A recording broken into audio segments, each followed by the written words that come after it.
தான் பைய தூக்கிட்டு வந்திருக்கிறேன் நீ. என்கிட்ட தான் இருக்குது. என்ன இருக்குது? அச்சம் மடம் நானும் பைப்பும் பப்பு சட்டு புட்பாட்டு வாசரு கோழி கொண்டு பேனரு கட்டிங் பிள்ளையாடி எல்லாம் நானும்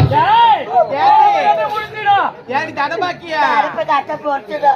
ஆமா இதெல்லாம் எப்படி வச்சுக்கிறேன்? கட்ட கட்டிங் பிளேடு பேனரு திருப்புளி இதெல்லாம் வச்சுட்டு என்ன பண்ண போற? மெக்கானிக் கடை ஓபன் பண்ண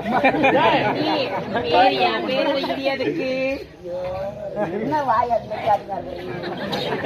சுதாகர் நீ எங்க போனீங்க? எங்க போனீங்க தெரியாது? ஐயோ ஐயோ இன்னுமா பொம்பளையா பார்த்து சரியா இப்ப நேரம் நான் கவனிக்கவே இல்ல. எதுக்கு மேல கை தூக்குறீங்க? அது நிக்க மாட்டேங்குது. 2 ஆணி அடிச்சு வைங்க. நீ தான் அடியா நாய் அடிக்கச்சு ஒரு கூச்சமே கிடையாது உன்னோட கட்டையில. ஆமா இது தனபாக்கியம். இதுக்கு என்ன